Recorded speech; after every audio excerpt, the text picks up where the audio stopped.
Então vamos lá, hoje a gente vai dar continuidade na parte de não linear, né? E eu vou apresentar para vocês o segundo método que essa disciplina ela tem para a gente calcular a aproximação dos pontos extremos para problemas em várias variáveis. Deixa eu ver se a minha canetinha ela não está funcionando aqui. É o método de Newton para várias variáveis. Ele é análogo ao que a gente viu na outra aula do método de Newton para uma variável, né? Só que estendido para várias variáveis agora. Então, tudo que a gente conversou naquela outra aula é válido para essa aula, com algumas alterações de uma variável para várias variáveis. Então, o que a gente vai ver hoje? A mesma lógica de organização da memória de cálculo de Newton, só que com a leve diferença que, se vocês derem uma olhada nas notas de aula lá da aula 9, a representação da atualização do ponto, né, pelo método de Newton, a gente usa algo em formato matricial. Então, eu vou trazer as formulinhas logo depois de narrar o problema que a gente vai tratar. Então, vou botar o apontador, que eu acho que ele fica melhor. Deixa eu ver só se o apontador está saindo na gravação. Acredito que sim. Eu hoje estou com uma tela só e não está dando para fazer como eu fiz nas outras aulas. Mas acredito que sim. O apontador aparece para vocês, né? Esse pontinho Sim. vermelho? Sim. Aparece. Maravilha. Então, vamos lá. A gente na semana passada resolveu um problema de minimização, de maximização pelo método do gradiente, que também está nas notas de aula, né? Aí eu não entrei em muitos detalhes sobre aquele ponto, né? Porque pelo método do gradiente ele já estava pedindo para maximizar. Então, o ponto que a gente ia chegar, independente ali se o crítico, se o ponto crítico fosse de fato um de maximização, ou se ele chegaria em algum extremo do intervalo que a gente estaria considerando. Então, não foi necessário verificar a condição suficiente de otimalidade para determinar qual ponto crítico era na semana passada, porque já era dito que era ponto de maximização. Tá? Era um ponto de máximo local. Aqui, e eu já trago esse exemplo que também está lá nas notas de aula,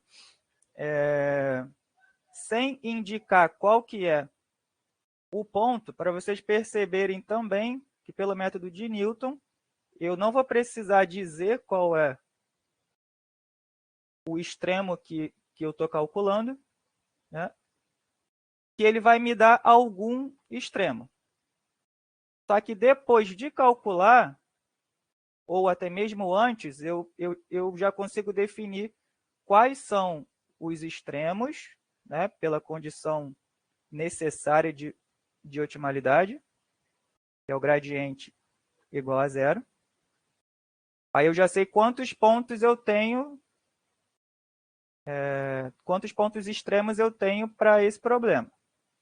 E em seguida, pela condição suficiente, eu vou determinar quais tipos são.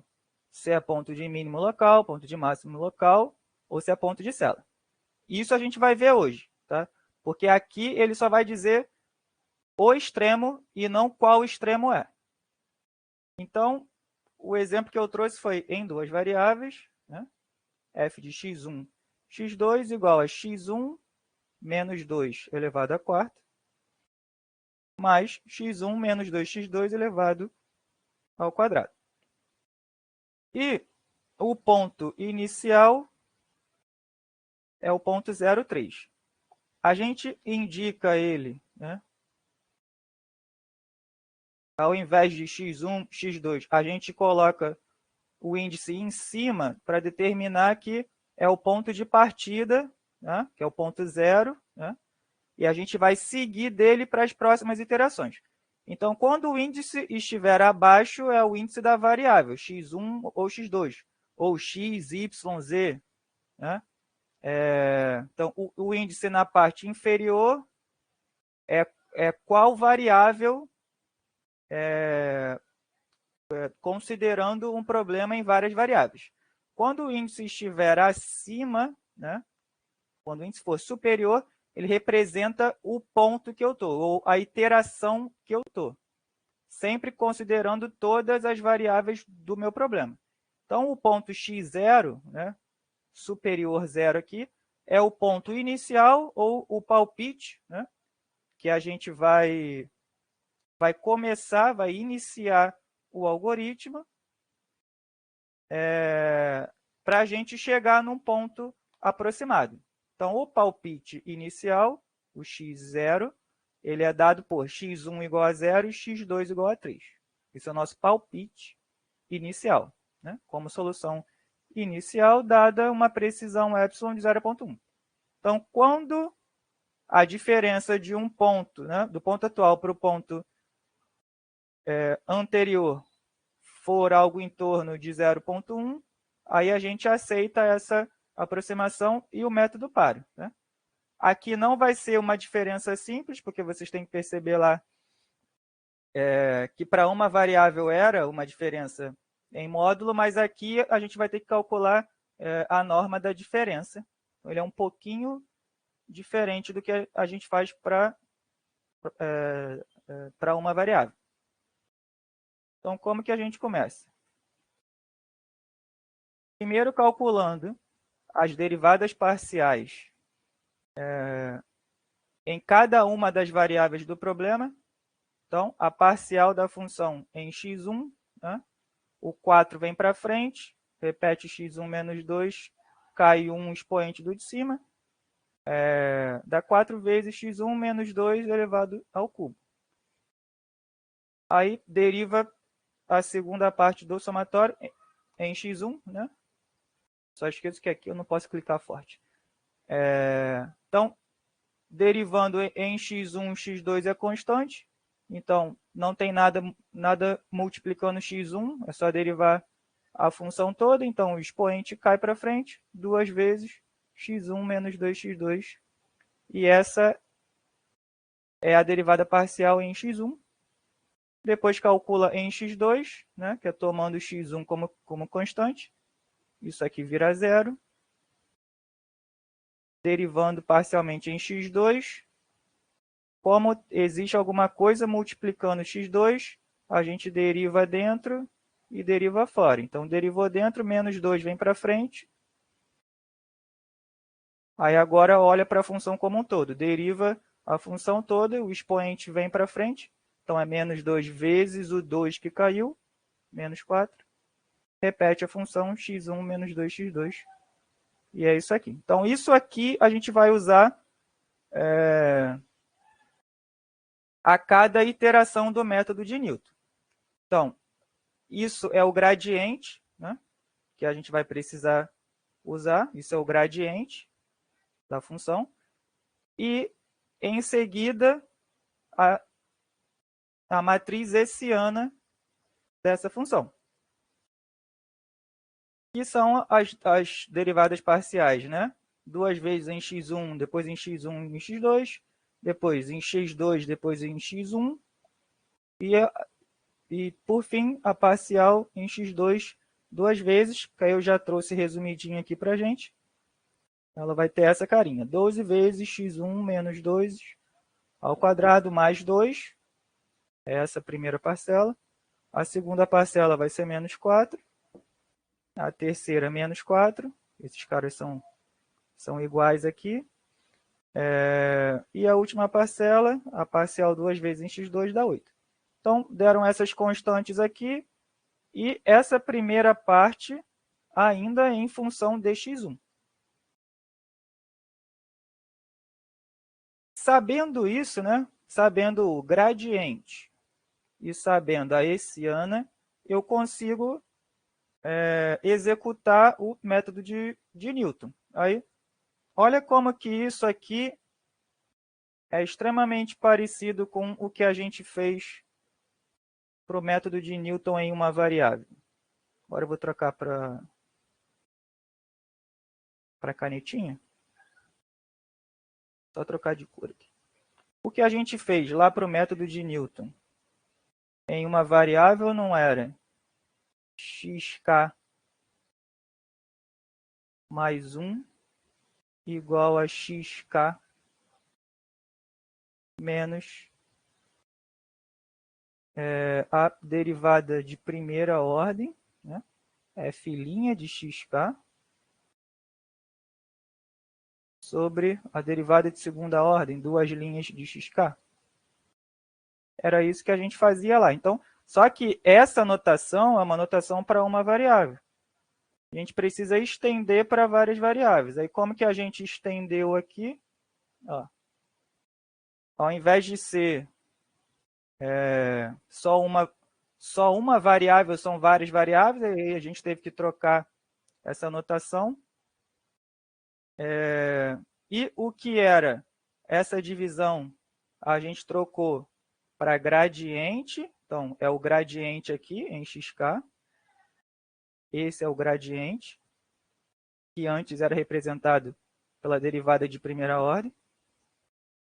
E a divisão do termo da derivada de ordem 2 passou a ser a hessiana. Só que aqui, a derivada de segunda ordem, ou a hessiana para várias variáveis, ela está numa divisão. E tem que lembrar que é uma matriz. Então, essa divisão ela não vai poder ser representada exclusivamente pela hessiana, como a gente colocou aqui. Ela precisa ser representada como a função inversa aqui da hessiana.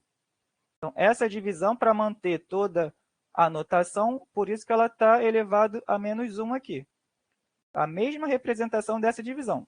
Só que em função de uma matriz, a gente vai ter que calcular a inversa dela. Alguém pediu a palavra? Pode falar?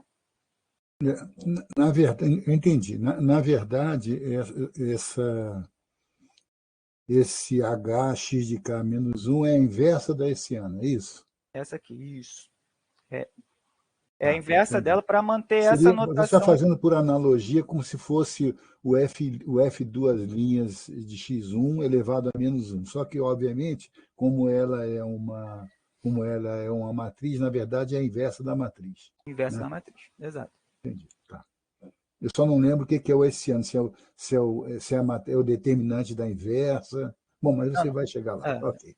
Obrigado. A hessiana é essa aqui. É essa aqui. Só que a gente pode representar ela, né? Com essa notação, né, de duas vezes, né, o gradiente ao quadrado aqui, que é derivar ela duas vezes. Então, É a tem essa derivada notação, segunda. a derivada segunda, como se fosse essa aqui. Uhum. Entendi. Mas, analogamente, assim, é uma notação que você vai ver recorrentemente esse H, que a gente chama de hessiana. Então, para não ficar colocando esse bando de elemento numa função, a gente trocou pelo H, é só isso. Mas é isso aqui que ela representa. Muito obrigado. E como é uma matriz, a gente vai ter que calcular a inversa dela. Então, mesma notação, mesmas coisas, só que era um pouco mais tranquilo para uma variável, agora vai ter essa matriz para a gente resolver, essas operações com matrizes aqui.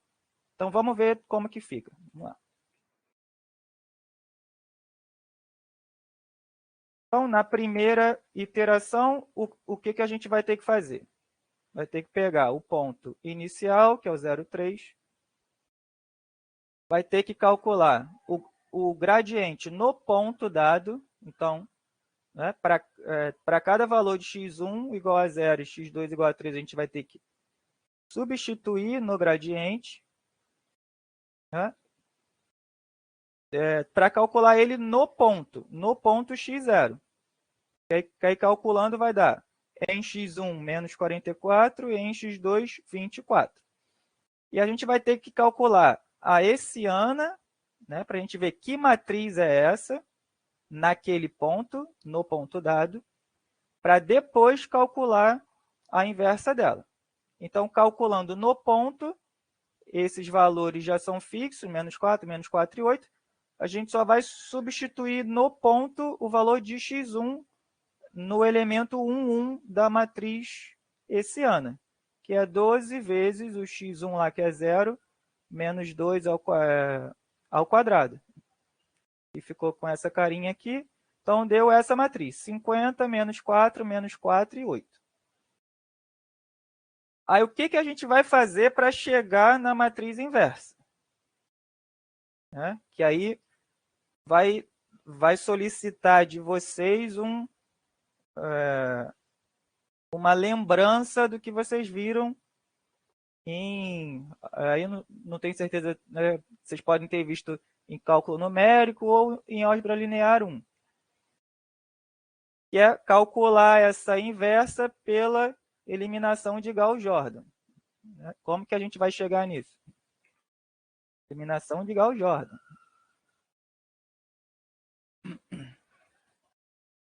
Aí aqui eu vou simplesmente desenvolver com vocês uma vez, tá? Para ver como que a operação funciona.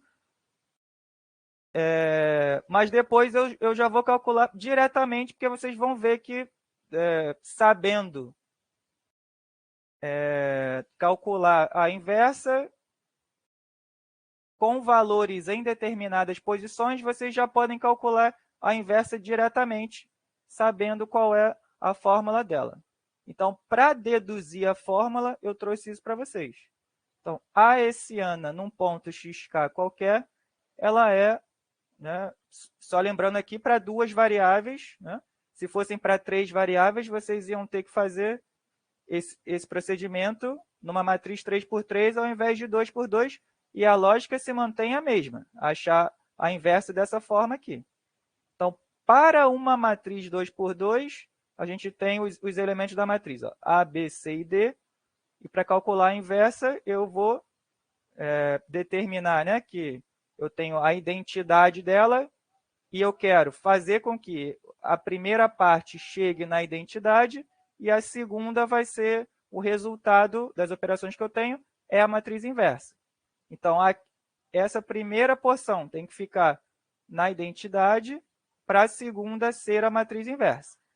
E tem uma propriedade importantíssima aqui, que é a gente só vai conseguir fazer isso em matrizes hessianas em que o determinante delas é diferente de zero. E a gente vai chegar lá no porquê disso. Então, como que a gente chega na fórmula, né, com as operações de Gauss-Jordan? Se seguir esse passo a passo, você chega tranquilamente lá, né, que é, primeiro, eu vou zerar o C aqui. Aí, como que eu faço isso? Eu mantenho a primeira linha. Então, a nova linha 1 é a linha 1. E a linha 2, ela vai ser a operação de o elemento da primeira linha vezes a segunda linha. Então, vai dar um AC aqui. Menos o elemento da segunda linha vezes a primeira linha. Então, vai dar AC menos AC. Então, eu zero essa primeira parte, né, para já ficar próximo daquilo que eu quero, que é a identidade, e esse elemento aqui tem que ser zero. Então, zerei ele primeiro, vou ver como que fica o restante, que é resultante dessa operação na linha 2. Então, vai ser 0 na segunda linha, AD menos BC, menos C e A. Aí agora, qual que é a segunda etapa? É transformar esse carinha aqui em 1. Né? Porque tem que lembrar que eu tenho que chegar em 1, 0, 0 e 1 na identidade. Então, se eu tenho esses elementos na segunda linha aqui, eu quero transformar em 1, basta dividir por ele. E eu também já consigo, na linha 1, o que eu fiz na linha 1 aqui? Eu já transformei, deixa eu ver, C1 mais L2.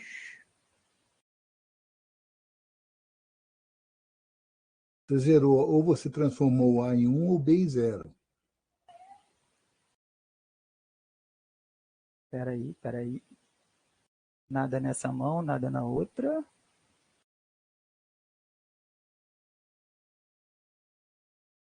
É porque eu não queria ter pulado etapas aqui.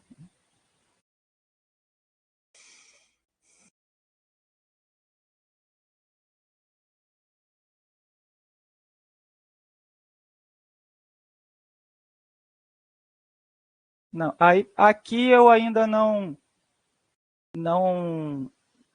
cheguei em termo nenhum da identidade, não. É só uma continuação das operações para a gente poder, aí sim, na outra, zerar esse primeiro elemento. Mas aí, então, na linha 2, né, que é o, o importante nessa iteração aqui, foi chegar nesse elemento igual a 1. Né? Então, 0 e 1, aí eu tenho menos C sobre AD menos BC e A sobre AD menos BC. E na linha 1 eu fiz uma operação onde ela resultou em AC, né? Eu fiz a linha 1 vezes C mais a linha 2. E aqui foi zerar esse elemento aqui. Eu acredito que na outra iteração... Ah, sim, sim. É porque na iteração seguinte, para zerar esse elemento aqui, eu precisaria ter uma configuração em que eu poderia multiplicar qualquer valor vezes esse elemento e fazer a soma da linha 1 com a linha 2. Por isso que aqui teve essa multiplicação com o C. Mas aí, continuando, vamos lá. Então, eu já não preciso fazer mais nada na linha 2, só na linha 1.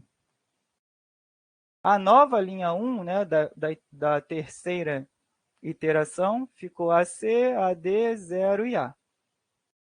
O passo seguinte é zerar esse elemento. Então, como que eu zero?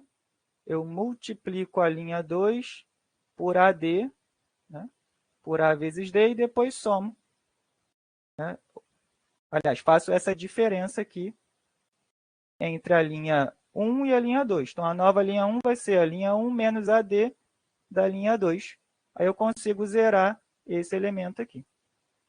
O próximo passo, aí, né, todas as demais operações foram feitas, ficou ADC sobre AD menos BC, menos ABC sobre AD menos BC.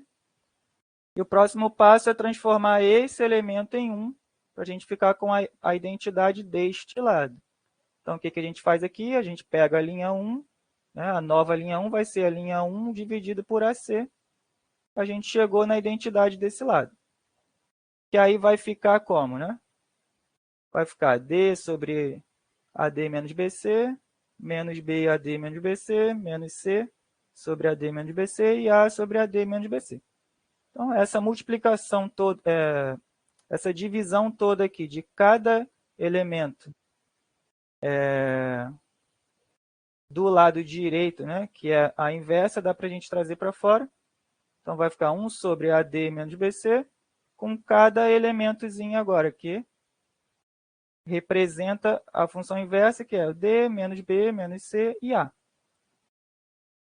E justamente por essa propriedade, né, esse AD menos BC, ele é justamente o determinante dessa o determinante dessa matriz, que é AD menos BC. Se o determinante dela for zero, a inversa não existe. Então, isso é um problema que a gente pode enfrentar no método de Newton, e que pode ser que numa dada iteração a gente não tenha a matriz inversa da hessiana e a gente não pode concluir o algoritmo. Alguém pediu a palavra? Pode falar. Eu de novo, Breno. Eu Oi, Paulo, pode agradeço falar. aí pela lembrança aí do Gauss Jordan. Uhum. Pergunto.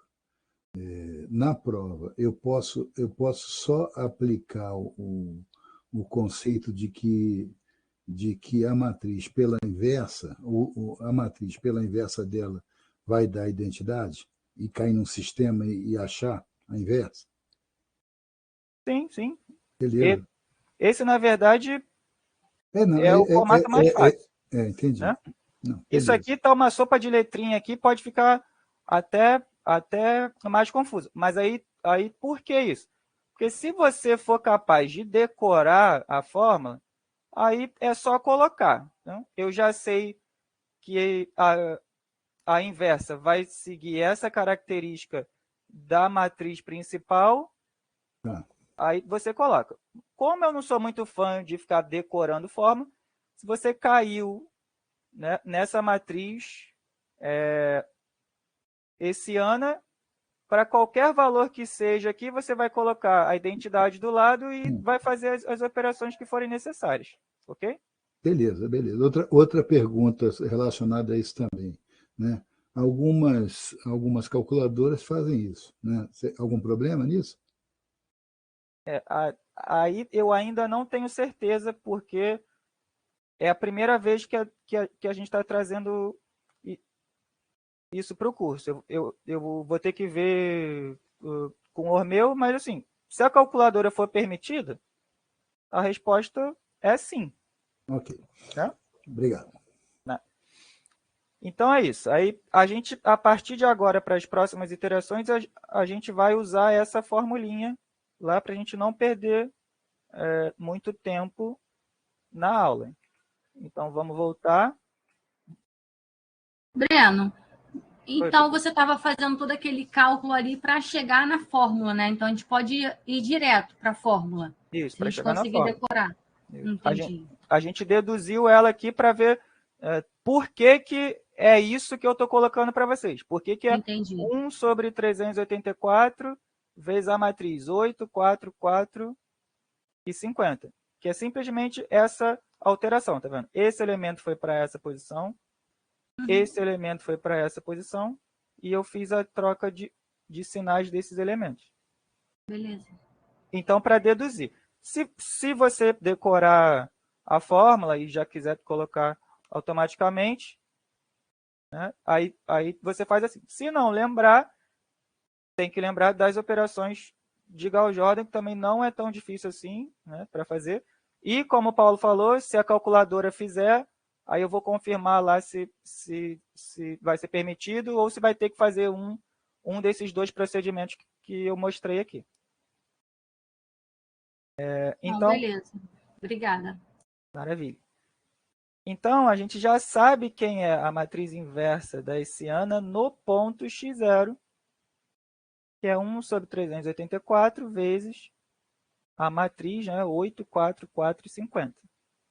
Aí agora a gente já pode substituir na nossa função, né, de atualização do ponto. Né? O próximo ponto vai ser o ponto atual, né, menos a inversa da hessiana no ponto, vezes o gradiente no ponto. Que aí como que fica? Né? O próximo ponto, que é o ponto x1, ele é dado pelos pontos x1 e x2. Só que aí tem que lembrar que a gente está fazendo uma operação matricial aqui. Então, por isso que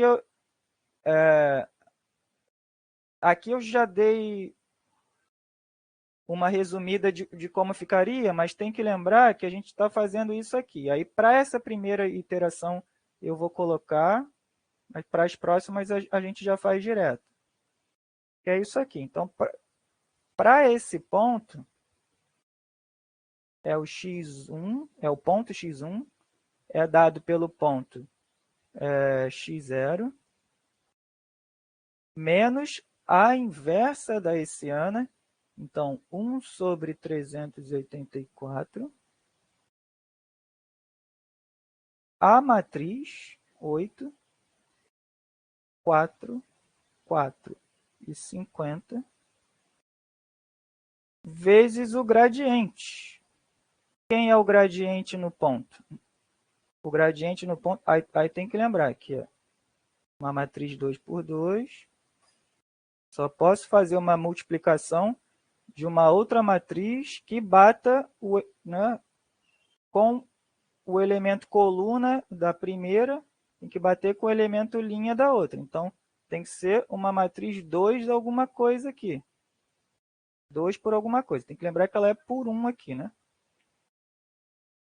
Então, para ela funcionar, eu tenho que multiplicar por menos 44. Eu esqueci que eu não posso clicar forte. Então, a gente vai ter duas linhas e uma coluna. Então, menos 44. Agora foi. Menos 44, 24.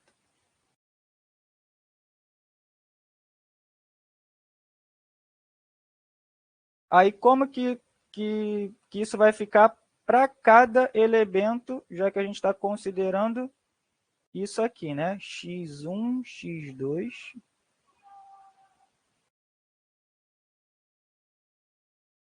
No ponto 1, igual a x1, x2 no ponto, no ponto 0, que é 0 e 3, é o ponto 0.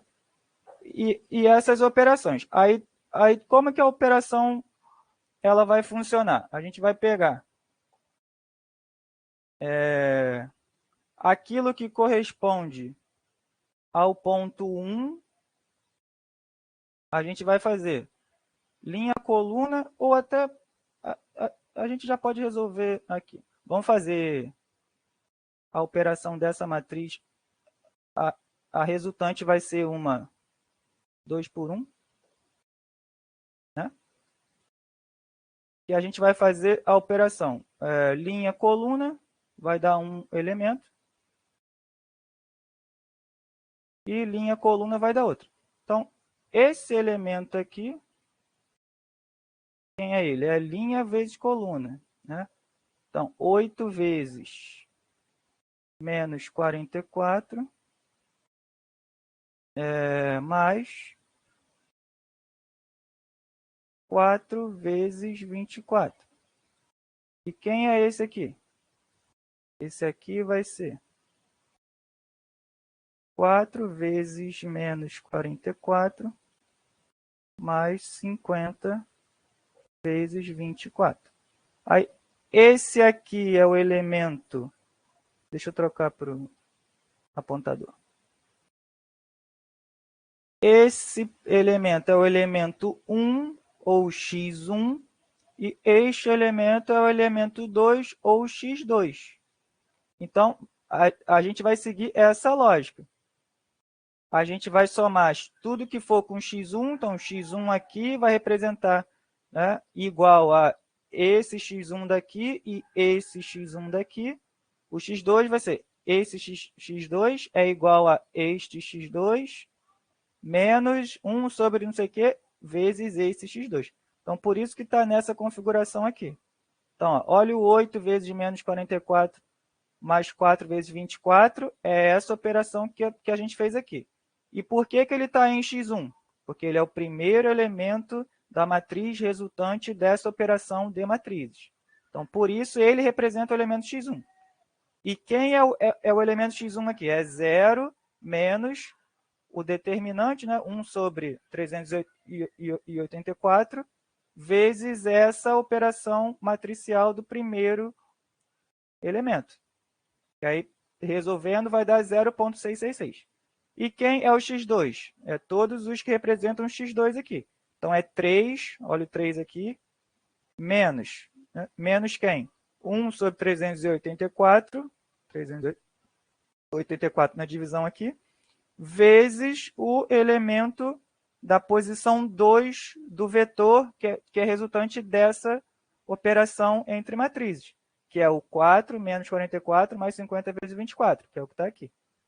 Então, a gente vai ter que seguir essa lógica, né? Se não quiser colocar esse vetor aqui na mão, né? Você já pode fazer direto com essa lógica, né? É o produto linha-coluna aqui, linha-coluna, que é o que está, ou esse passo a passo que a gente fez aqui para determinar o elemento de cada posição. O elemento na posição 1 é o x1, o elemento na posição 2 é o x2, se fossem mais variáveis. Na posição 3 é o x3, na posição 4 é o x4, e assim sucessivamente. Então, quem são os pontos da próxima iteração que representam x1 e x2? O x1 ele é 0,666, o x2 é 0,333. Aí, feito isso, a gente vai aplicar o critério de parada. Quem é o critério de parada? É a norma, tá? A norma euclidiana, tá? A norma da diferença entre os pontos. Entre o ponto que a gente calculou, que são os próximos valores, né? É a aproximação que a gente calculou com base no gradiente e na hessiana, menos o ponto atual, que é o x0. Então, vai pegar o 0,666 e tirar 0, vai pegar o 0,333, vai tirar o 3, vai elevar eles ao quadrado, vai somar e depois tirar a raiz, porque é a norma euclidiana. Então, se tivessem 3 pontos, a diferença ao quadrado, diferença ao quadrado, diferença ao quadrado, somou todo mundo, tira a raiz quadrada. E assim vai. Então, esse ponto, essa norma deu 2,748 e aí vai. Aí, o que a gente compara com a norma? A gente compara a precisão que foi requerida, que é de 0,1. Então, confere com 0,1. 2,748 é maior que 0,1, então a gente continua. A gente pode dar prosseguimento nas iterações aqui, porque ainda não está dentro do critério de parada. Aí a gente faz tudo de novo. Deixa eu ver se está saindo som lá. Tá com tela, tá certinho. Aí a gente faz tudo de novo, vamos para a próxima iteração.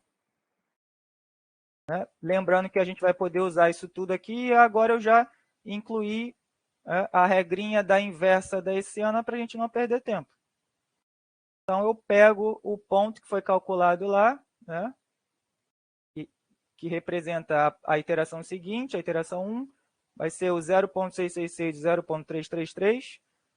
A gente vai calcular o gradiente, que já está calculado aqui, né? Só substituir os valores no ponto x1, que é onde tem x1 substituir por 0,666, onde tem x2 substituir por 0,333. Para a gente achar o gradiente no ponto x1, né? E cada valor para x1 no ponto 1 e para x2 no ponto 1. Esse é o gradiente no ponto 1. Aí a gente pode calcular a hessiana também, que aí vai ficar com essa carinha a matriz. A gente já sabe que a inversa dela vai ter essa característica. O inverso do determinante e a matriz resultante é da troca desses elementos. Esse elemento vem para cá, esse elemento vem para cima, e aqui a gente troca os sinais. Então, já está aqui, já ganhamos tempo. Aí é só fazer aquela mesma operação que a gente fez. Vai fazer linha, coluna, que aqui basicamente era a gente transpor essa matriz, tem que lembrar vagamente dessas operações, né? Aqui seria a transposta dela, mas não faz mal, é só uma anotação. Então, seria multiplicar essa linha por essa coluna. Olha como ele está aqui. Ó. 8 vezes o menos 9, 481, mais 4 vezes 0. E a gente substitui aqui, né? Sobre o determinante, né? Negativo, e soma com um ponto anterior. E a mesma coisa para o outro. O outro é a linha de baixo, a linha 2, vezes o gradiente. Né? É a soma do produto desses elementos. Né? Multiplicou cada um, depois somou. Ó, 4 vezes menos 9,481 mais 23,333 vezes 0, sobre determinante, vezes menos 1, soma com ponto anterior. Aí a gente vai chegar nos pontos 1.1, 0.5, faz a diferença entre os pontos, né? O ponto atual que eu calculei, menos o ponto anterior, a diferença está aqui, eleva cada diferença ao quadrado, soma e tira a raiz quadrada. E aqui deu 0,498, que ainda é maior que a precisão que a gente requeriu, a gente continua. Aí a gente vai para a próxima iteração. Iteração 2. A gente repete o mesmo procedimento. A hessiana, a inversa da hessiana no ponto. A gente já usa a dica que a gente deixou aqui, calculou de novo, x3 deu 1.407 na variável x1 e 0.703 na variável x2, faz a diferença entre os pontos, né, para cada variável, eleva ao quadrado, soma todo mundo, tira a raiz quadrada, 0.33, o epsilon é 0.1, a gente continua para a próxima iteração. Próxima iteração, a gente repete tudo, não vou perder tanto tempo aqui, eu só vou pedir para vocês, quando forem tentar fazer, quando forem tentar reproduzir esse exemplo, para vocês pausarem o vídeo, aí olha direitinho cada valor, quanto cada coisa deu, né, para checar se está certinho. E a gente a partir de agora, só vai passar por alto aqui. Então, pausa o vídeo, né, confere os cálculos e os valores para checar se a iteração foi feita corretamente. A gente faz a norma de novo, a norma deu 0.22, né? Ainda é maior que 0.1, a gente continua. Iteração 4, agora a gente tem esses valores, né? Para olhar com mais calma, pausa o vídeo. A norma da diferença entre os pontos deu quase o que a gente solicitou, né, de 0.147, mas a gente continua, ainda faz mais uma iteração. A iteração 5, aí a gente tem esses pontos, né, substitui o ponto no gradiente, né, tem um gradiente no ponto, substitui o ponto na hessiana, tem a hessiana no ponto, a inversa da hessiana no ponto com a ajuda da fórmula. Né. O próximo ponto, ele é dado por essa operação matricial aqui, que a gente já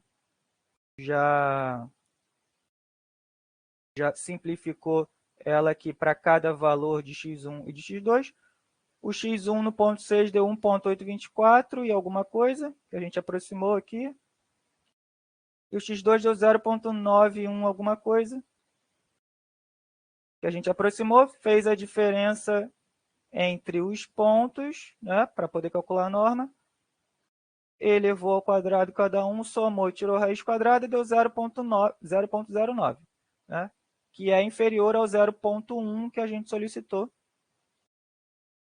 Então, aqui a gente pode parar. Então, a gente interrompe o método na quinta iteração e o valor aproximado é o valor do ponto que a gente calculou, né? O x6, né? O xk mais 1. Então, esse é o valor da nossa aproximação para o ótimo local dessa função.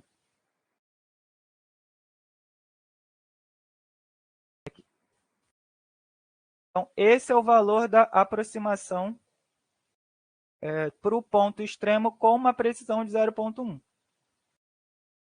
Lembrar que é o xk mais 1. Esse é o valor que a gente vai usar como solução aproximada. Sempre o xk mais 1. Deixa eu ver o que mais que eu trago para vocês. A solução analítica. Eu não sei por que está sumindo do slide aqui. Ah, tá, voltou.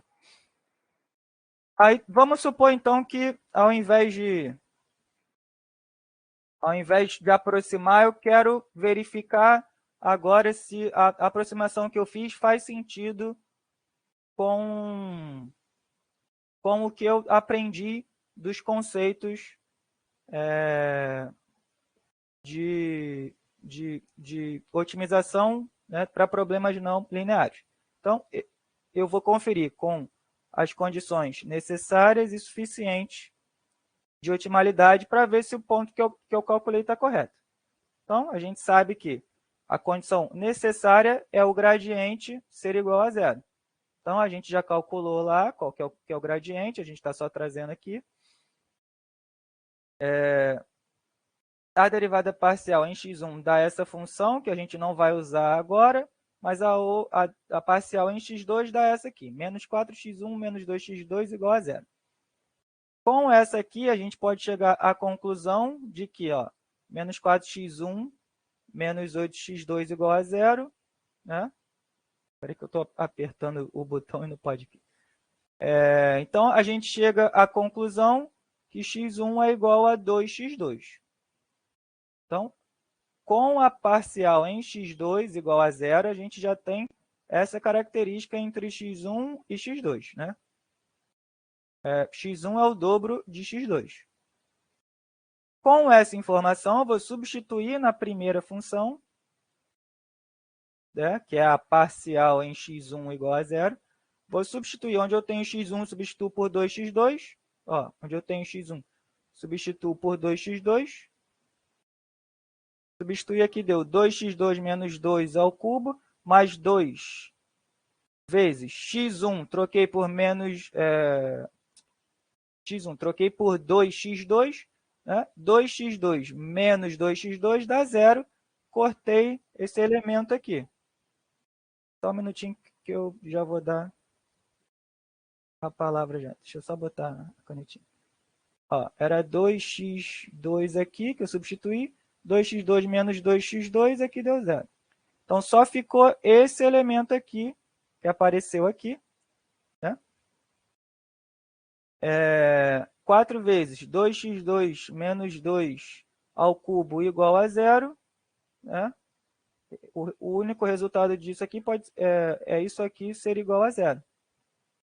Isso aqui ser igual a zero dá 2x2 menos 2 igual a zero, x2 igual a 1. É o que aparece aqui. Então, o ponto crítico calculado analiticamente é o ponto 2, 1. Aí a gente já viu lá que o resultado que a gente calculou foi 1,8 e 0,9. Então, está bem próximo, considerando a precisão que a gente definiu. Então, o ponto extremo está fazendo sentido. A próxima resposta que a gente vai dar é qual tipo de ponto é esse. Alguém pediu a palavra, pode falar? Breno, eu achei que você fosse fazer o contrário, você fosse entrar com o x1 e o x2 lá do método de cálculo e ver se ele daria zero. Mas eu entendi, ou seja, de qualquer maneira, se eu fizer assim, o pior que pode acontecer, ou eu cair num sistema, né, de duas equações, duas incógnitas, para poder descobrir quais são os valores de x1 e x2 e comparar com aqueles que eu calculei para ver se eles estão próximos, é isso, né? Isso é válido também, tá, Paulo? Só que a gente vai chegar em algum valor muito próximo de zero. Deixa eu trocar para o apontador aqui. Se você substituir o valor ótimo pelo valor aproximado, ele não vai dar zero, ele vai dar Sim, algo muito próximo de zero, porque a gente definiu uma entendi. precisão de 0,1. Mas sim, pode ser feito assim também. Só que dessa forma aqui, eu estou visualizando com certeza qual é o valor que eu estava procurando. Eu já entendi. Para não Ok? acontecer de você ficar naquela, pô, mas será que essa diferença que eu estou achando aqui é razoável, não é? Né? Exato, exato, Entendi. Ok, exato. tá bom, Então, beleza. aqui a gente tem a certeza, ó, é esse valor aqui, é 2 e 1. O que eu calculei está muito próximo disso, e é justamente por causa da precisão que a gente definiu. Se a precisão fosse menor, fosse 0,0001, ele ia estar cada vez mais próximo de 2, cada vez mais próximo de 1. Mas faz sentido o que a gente fez, sim, né? Porque está muito próximo de 2 e muito próximo de 1. Mas a solução analítica, ela ainda requer que eu diga que tipo de ponto é esse. Né? E a solução aproximada, nesse caso em particular, também solicita.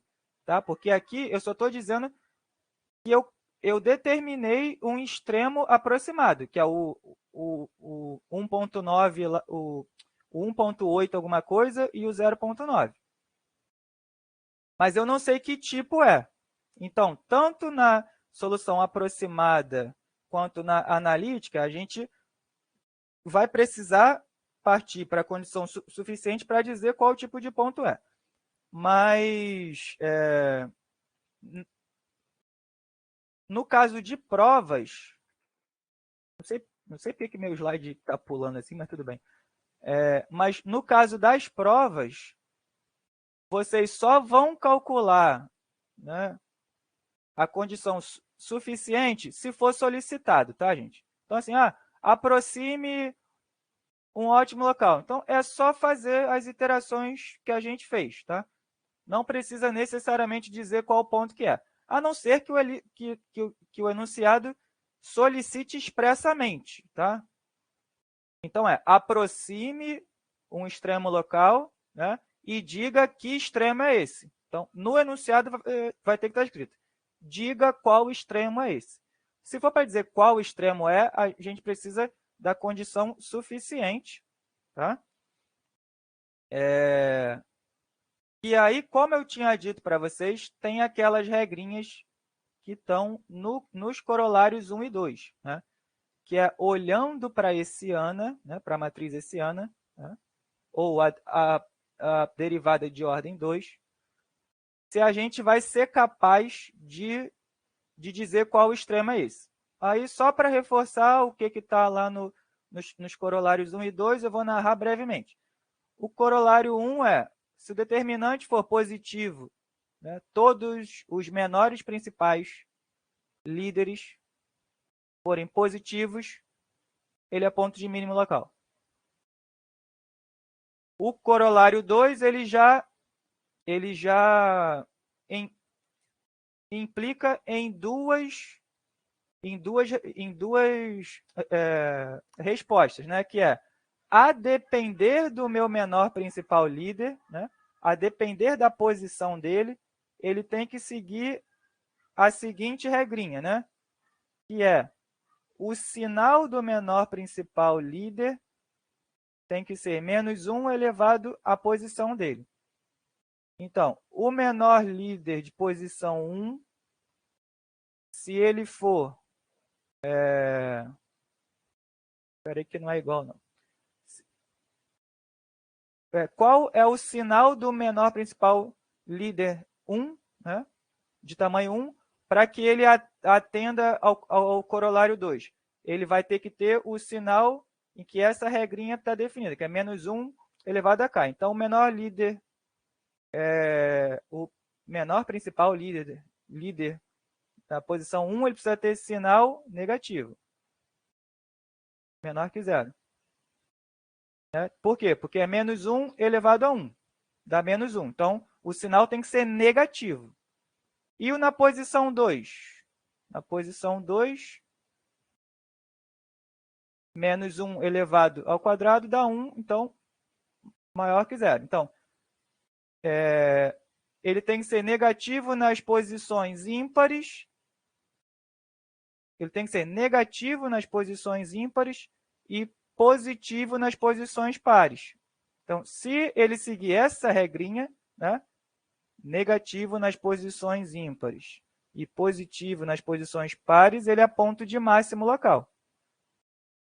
Se ele não atender a esta regra de sinais, né, ou seja, aí tem que lembrar que se ele for maior que zero nessa posição, ó, maior que zero, aí ele é ponto de mínimo. Se ele for menor que zero, maior que zero, ele é ponto de máximo. E qual é a próxima opção que eu posso ter? Eu posso ter, por exemplo, eu posso ter maior que zero e menor que zero, em que ele não atende, aí ele é ponto de cela. E ele pode ser menor que zero, também ponto de cela. Tá? Esses são os casos em que o corolário falha seguindo essa notação, né, de sinais. Mas esse exemplo em particular que eu trouxe para vocês,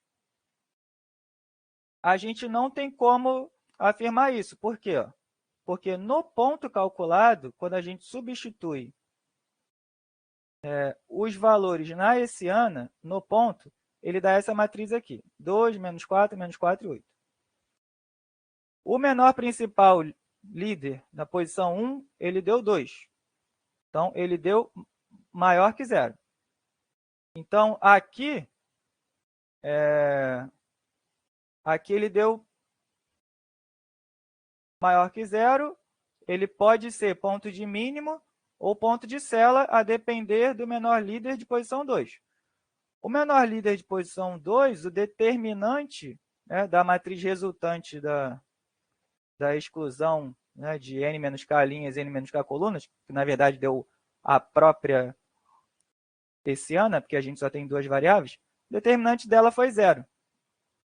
Quando o determinante dá zero, aí não é que os corolários falharam, né?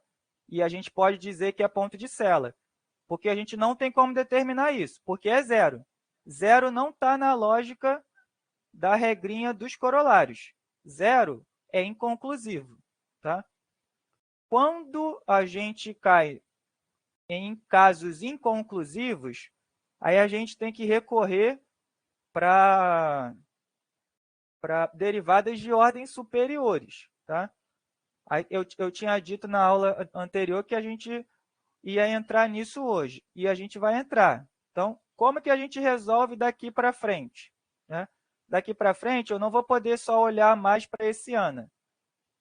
Eu vou ter que ver se a função, né, se a f em várias variáveis, se ela está definida em posições, em derivadas de ordem superiores, e calculá-las no ponto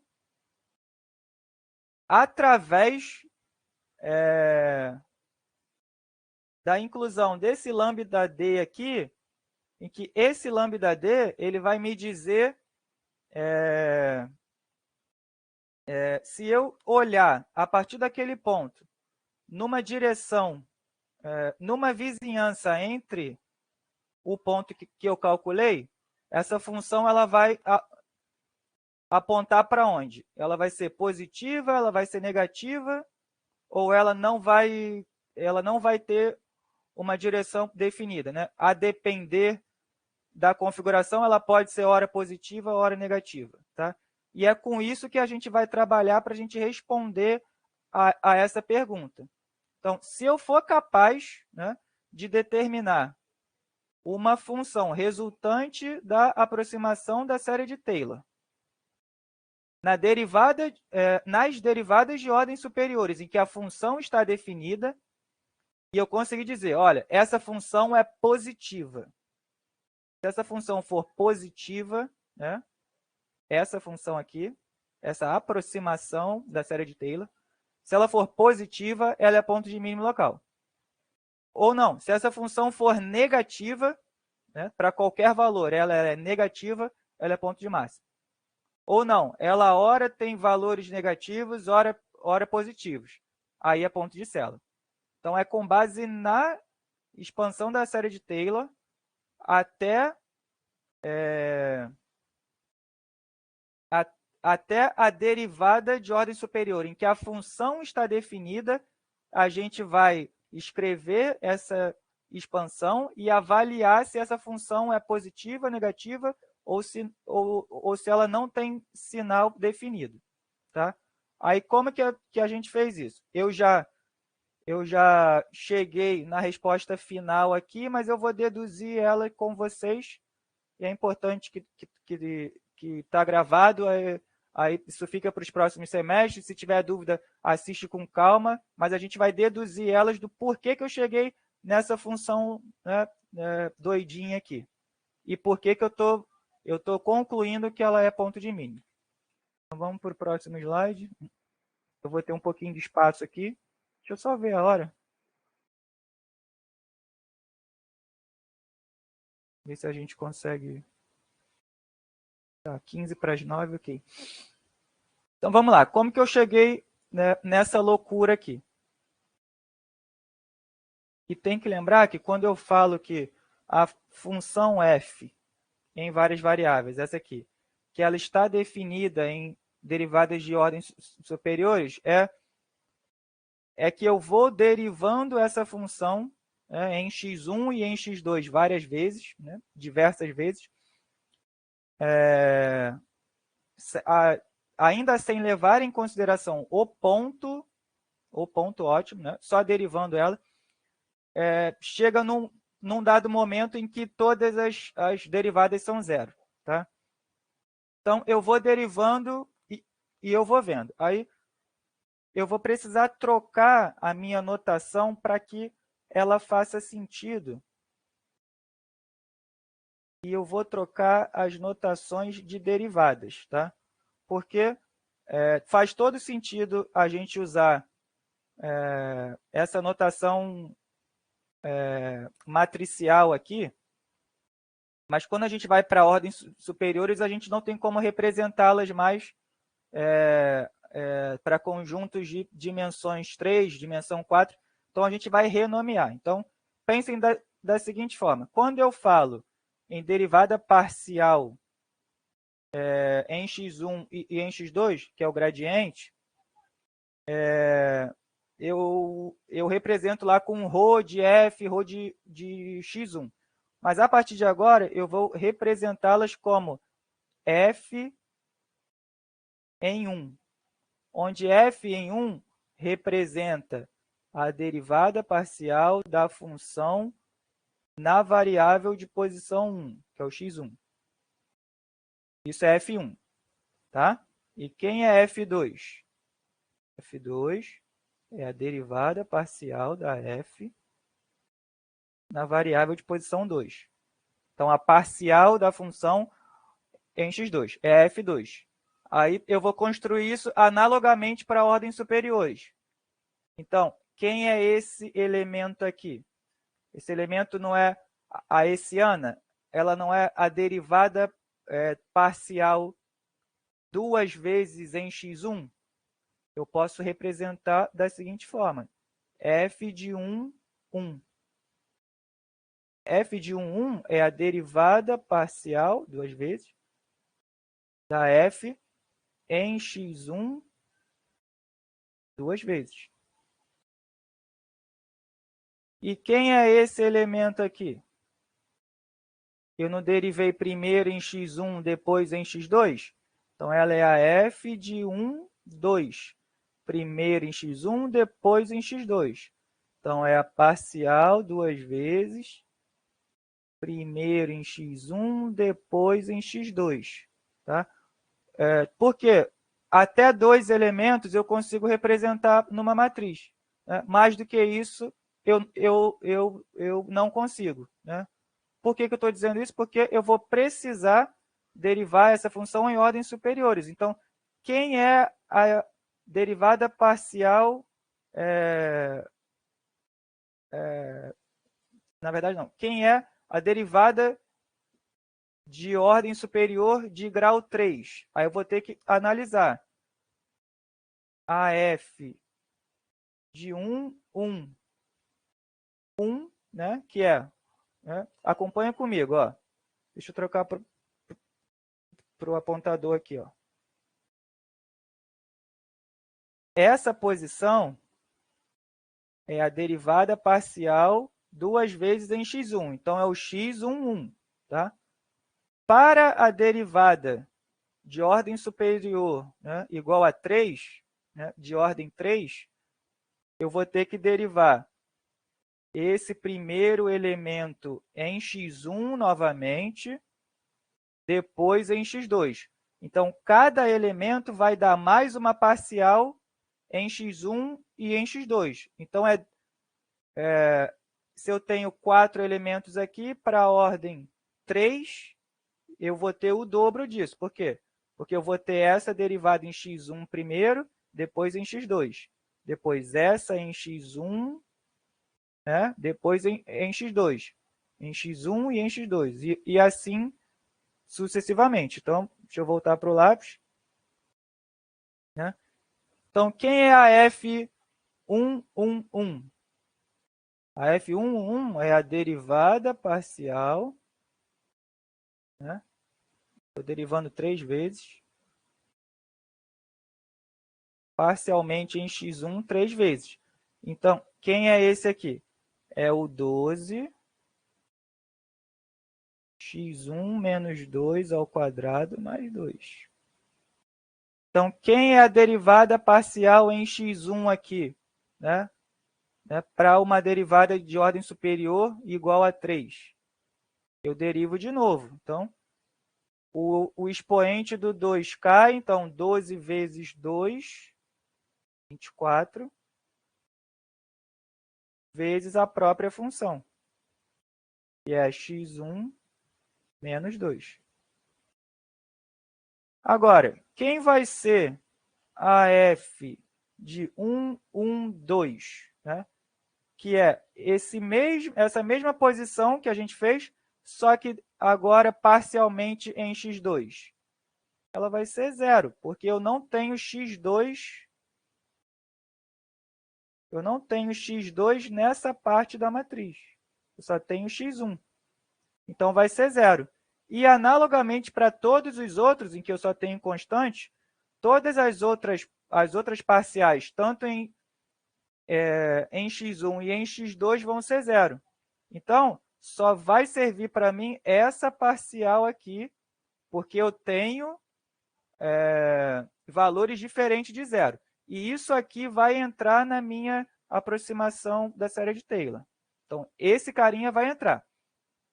Aí a pergunta que fica é, eu tenho ainda uma função definida para uma ordem superior, né, de tamanho 4? Né? Eu tenho uma derivada superior de ordem 4 aqui. Eu consigo derivar mais alguma coisa sem ser todo mundo 0?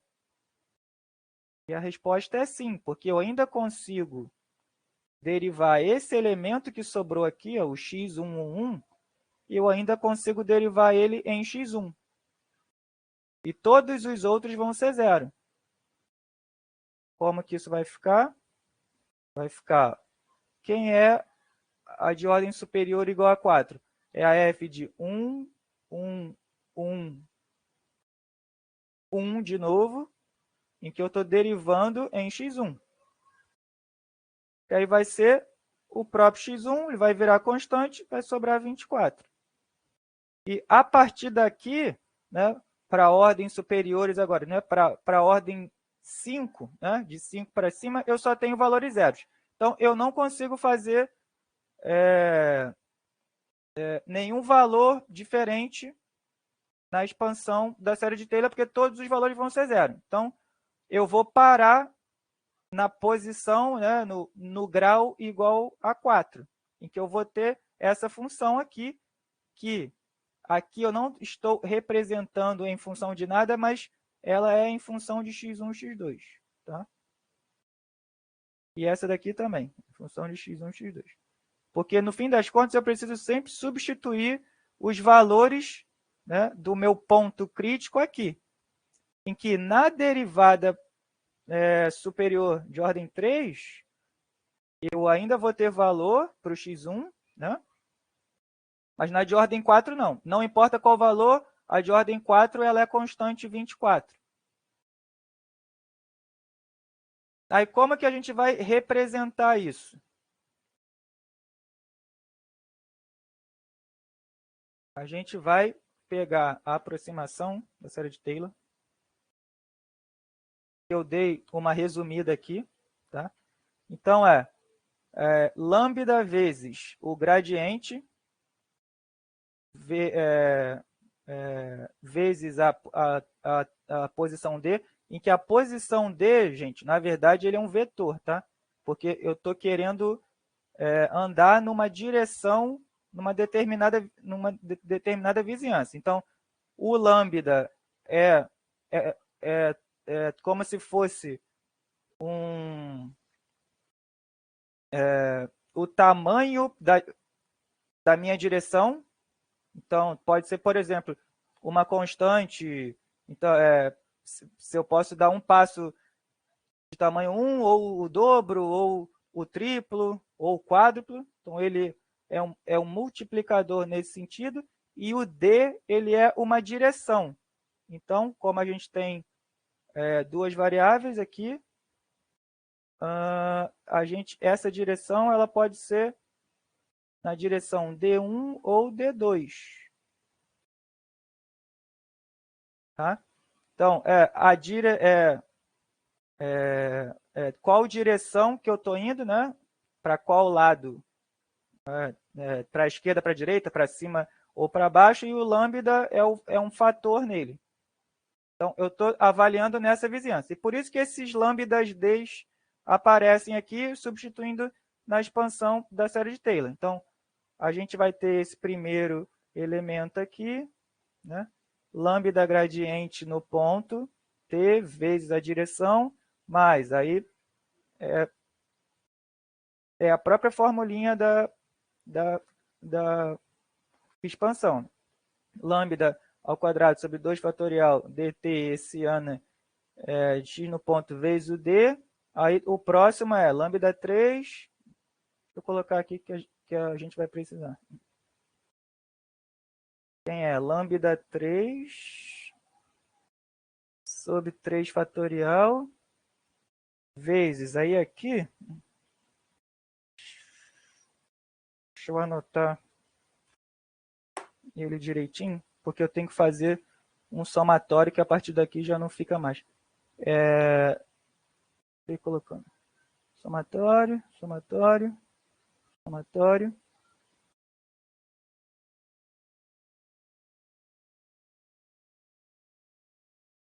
DI, DJ, DT, vezes AF. Deixa eu ver se eu não estou esquecendo de nada.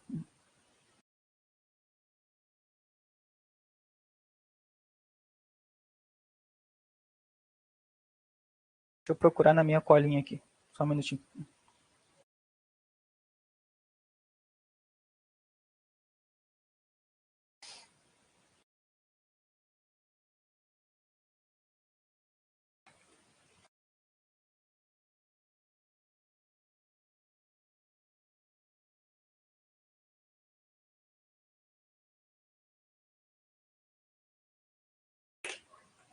Opa. Voltei. Eu achei que eu tinha anotado aqui, mas não anotei. Deixa eu abrir no meu livro. Eu coloco a anotação certinha para vocês.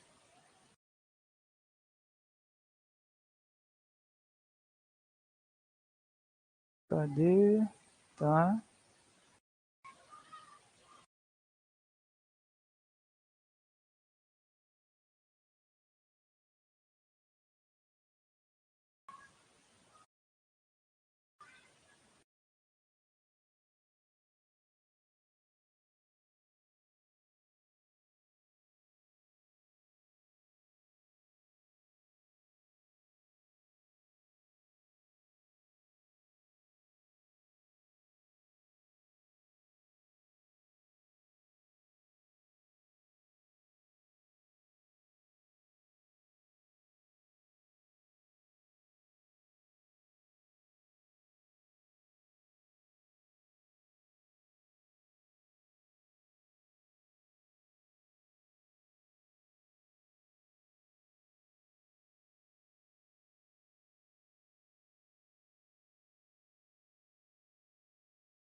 Voltei.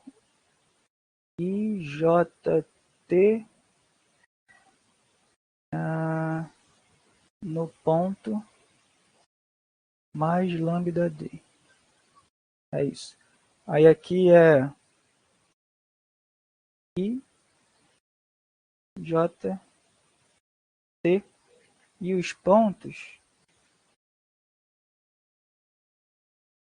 aqui são as derivadas, tá, gente? São as derivadas parciais, né? No ponto 1 e no ponto 2, ponto 1 e ponto 2, e a gente vai indo quantas vezes forem necessárias. Então, a partir daqui, né, das ordens superiores a partir de 3, a gente tem essa notação aqui, tá? Que a gente vai expandir até que a gente encontre valores em que todas as derivadas de ordem superior são zero. Então, a gente vai precisar calcular para o 3, né? Para a ordem 3, que é o lambda 3 mais 3, lambda 3 sobre 3 fatorial vezes esse carinha aqui, e analogamente para 4, que vai ser lambda 4 sobre 4 fatorial, DI, DJ, DT, DK, F de I, J, T, K no ponto. Aí como que fica isso, né? Ó, a gente vai ter que olhar para os valores, e se vocês repararem, eu vou primeiro para o último, que é o de ordem 4, porque eu vou usar esse carinha como referência. Então, para a ordem superior, para a derivada superior de ordem 4, né, como que ele ficaria? Eu só tenho a função definida na parcial 1, 1, 1. Então, analogamente, para a gente chegar nisso aqui, o que saiu dessa função aqui? Saiu o lambda a quarta sobre 4 fatorial vezes o somatório das funções que eu tenho. Só que eu só tenho as parciais 1, 1, 1, 1, que é o próprio 24. Então, é o 24 vezes os Ds que eu tenho, né? Quais Ds que eu tenho? Aí, quem é o D nessa representação? O D são as derivadas parciais. Então, ó, ele vai de 1 até 2, de 1 até 2, de 1 até 2. Então, quem são esses Ds? Os Ds são os números que aparecem aqui. Como é a derivada parcial em relação a x1, é x1 4 vezes. Então, se fosse diferente, se fosse, por exemplo, 1, 2, 1, 1, 1, 2, aí a gente teria D1 vezes D1 vezes D1 vezes D2. Só que aqui é todo mundo D1. Então, o que a gente fez foi isso aqui. Ó. A gente fez D1, porque ele só aparece em D1 vezes D1 vezes D1 vezes D1. Né? Por causa disso aqui. Agora, se fosse, por exemplo, f de 1, 1, 1, 2, aí isso aqui já seria D1 ao cubo vezes D2. Mas não é o caso. Esquece isso. Então, por isso que ficou lambda quarta vezes D1 a quarta. Né? Por quê? 4 fatorial é 4 vezes 3 vezes 2 vezes 1, dá 24. 24 com 24, deu lambda 4 vezes D4. Então, foi daqui que surgiu isso. Só que a gente está considerando no ponto. Então, no ponto, 2, 1. Só que para a gente, na derivada superior de ordem 4, o ponto não faz diferença, ele é sempre 24.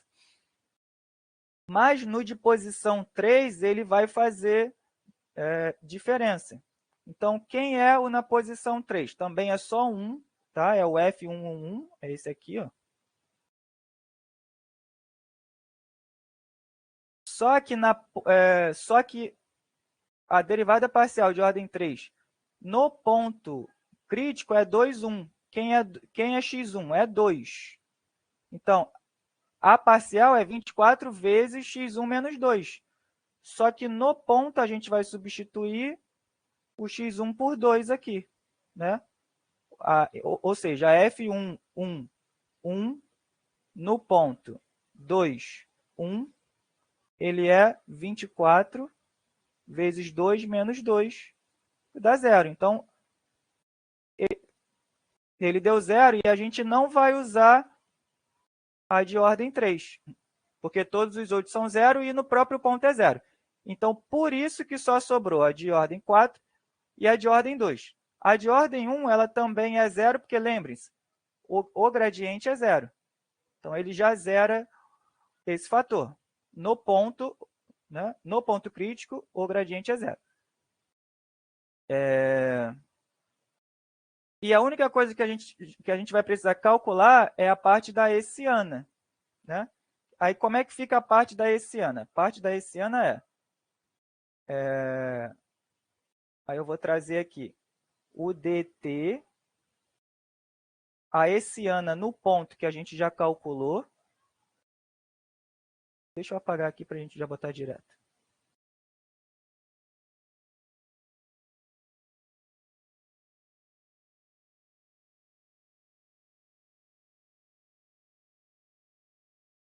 O dt eu já vou substituir por d1, d2, tá? Então, lambda 2 sobre 2 fatorial, d1, d2,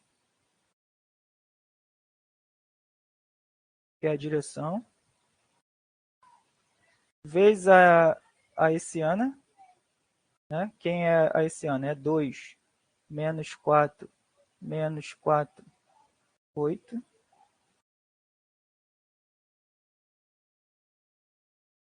Vezes D transposto, que agora é coluna, D1, D2.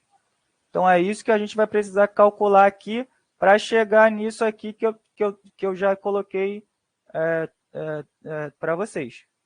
Então, são as mesmas operações, né? Então, ó, linha coluna é 1 por 2, aqui é 2 por 2, está batendo, aqui é 2 por 1, o resultado dessa aqui é 1 por 2, então está batendo, vai sobrar 1 por 1 certinho.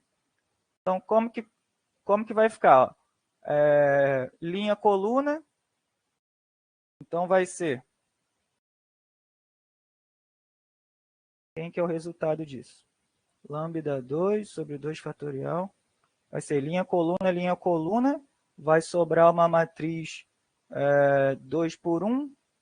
Então, é um vetor, perdão. Então, quem é esse vetor? Esse vetor vai ser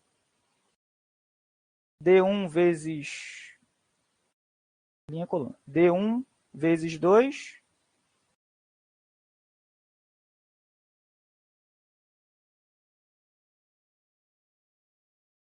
Eu esqueço que eu não posso clicar aqui.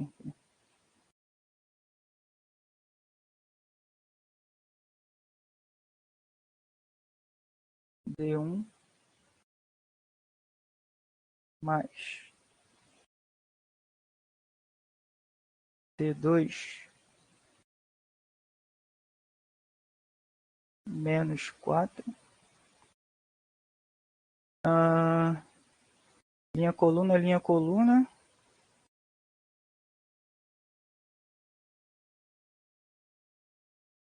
Espera aí, a matriz resultante...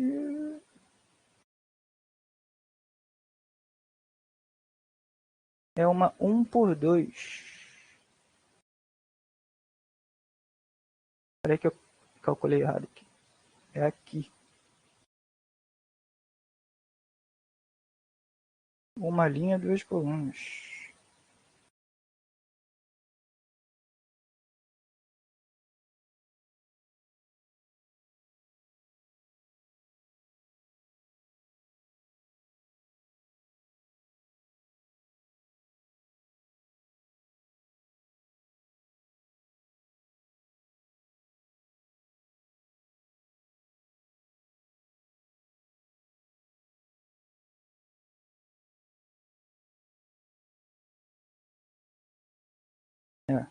Agora está certo.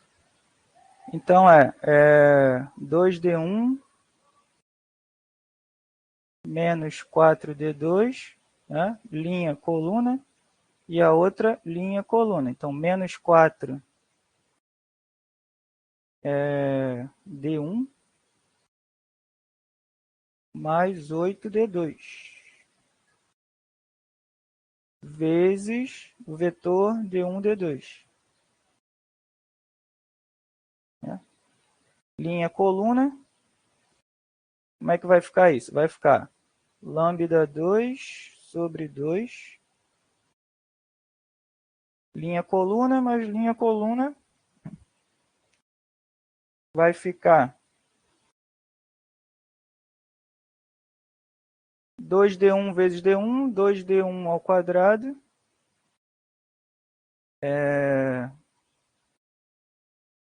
Menos 4D1D2. Né? Ó, menos 4D1D2.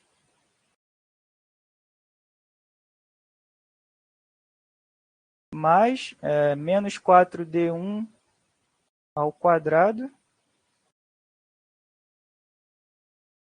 Peraí.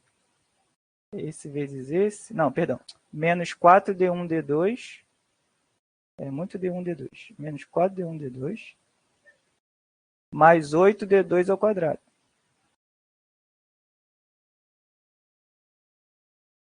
E foi isso que a gente achou, né? Ó, deixa eu trocar para o apontador aqui. Ó, 2D1D2 menos 8D1D2 mais 8D2 ao quadrado. Então, por isso que a gente chegou nesse negócio, né, doido aqui. Aí, agora, com as derivadas de ordem superior, eu já consigo dizer, olha, eu vou ter que olhar aqui para essa função que resultou. Eu vou apagar um pouquinho do entorno aqui, para a gente dar uma olhada nessa função. Aí, o que é comum da gente fazer aqui é analisar o D1 e D2, em que aí, pela definição, tem que lembrar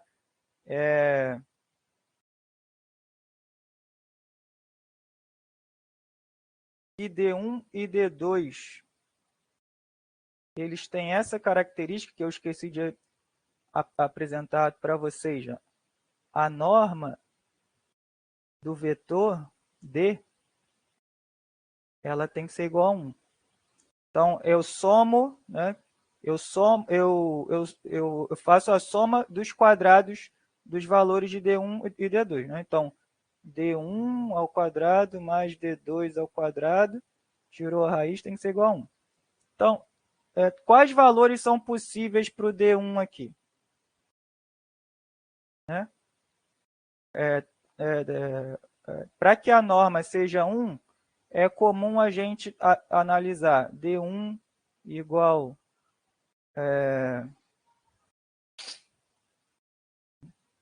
D1 igual a 0 e o D2 diferente de 0, para a gente ver qual que é o comportamento que segue, né, para ver qual o valor que é resultante aqui, em que eu posso fazer o estudo de sinais. A gente pode fazer o D1 diferente de 0 e o D2 igual a 0. Mas quase sempre eu vou recomendar, né, já que a soma dos quadrados tem que ser igual a 1, eu vou sempre recomendar que vocês substituam o vetor de direção sendo seno de uma função e cosseno de uma função. Porque aí a gente consegue analisar todos os casos. Tá? Se eu elevar ao quadrado os dois e somar, vai dar 1. A raiz de 1 é 1, ele continua valendo. Então, esse aqui é o segredo para a gente analisar os casos inconclusivos. Né? quase nunca isso aqui vai dar certo, tá? Mas assim vai dar sempre certo. Aí, como que a gente vai olhar para eles? A gente vai ver se a função que a gente chegou, se faz algum sentido se ela ser positiva ou negativa. Então, ó, eu vou ter que considerar tanto os valores de lambda, tá? Quanto os valores do d, que aí eu estou optando por seno e cosseno aqui. Mas vamos olhar para essa função que foi resultante da nossa expansão. Ó, o lambda ele já está ao quadrado. E o lambda aqui está a quarta e o d1 está a quarta. O d1 está ao quadrado aqui. O d2 está ao quadrado também. E eu só tenho d1 e d2. Aí, por que eu estou fazendo essas considerações ao quadrado? Né? Porque, independente do valor que eu coloque para lambda, aqui ele vai ser positivo. Independente do valor de lambda, ele vai ser positivo aqui. Independente do valor de D1, ele vai ser sempre positivo aqui. Independente do valor de D1 aqui, essa porção vai ser sempre positiva. Independente do valor de D2, essa porção também vai ser positiva. E só sobra o D1, D2 aqui. Em que, mesmo que D1 e D2, que o produto deles seja positivo, né, e a resultante deles aqui, né, vamos supor que D1, D2 seja positivo, D1 vezes D2 seja positivo, e isso aqui der negativo, né, porque menos 8 vezes algo positivo vai dar menos 8. Mesmo que essa multiplicação seja negativa, o somatório disso daqui, ele ainda assim ele vai ser positivo. Aí eu posso usar tanto seno quanto cosseno, ou essas opções, em que um é zero e o outro não. Então, se for zero ou não, se um deles pelo menos for zero, aí eu zero essa parcela negativa e todo o resto vai ser positivo. Mas se o produto deles, mesmo que seja positivo, o que eu acredito que não seja, se eu usar as funções de seno e cosseno, mesmo que elas sejam positivas, essa diferença aqui eu tenho um 8 para anular com outro. Então, para qualquer valor que eu tenha de D1, D2 e de lambda, e D1, D2 e de lambda, essa função vai ser sempre positiva.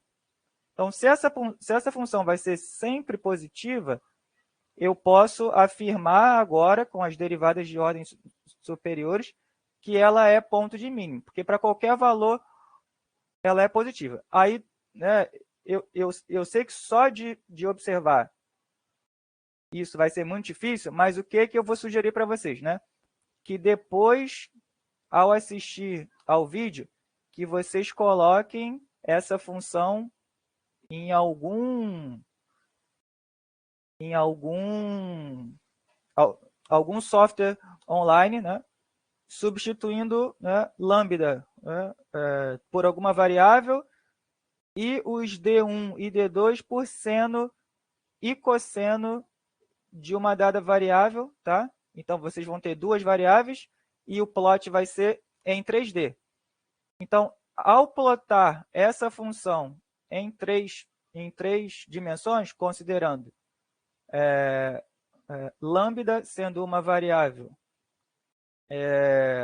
e o d como seno e cosseno de uma variável, vocês vão ver que essa função, de fato, ela é sempre positiva. E a gente só vai ter essa certeza, né, quando o determinante for zero, quando a gente fizer isso em várias variáveis. E é por isso que esse ponto extremo ele é ponto de mínimo local. Tá? Sem isso, não dá para a gente afirmar com certeza. E eu acredito que com isso a gente encerra. Com isso a gente encerra.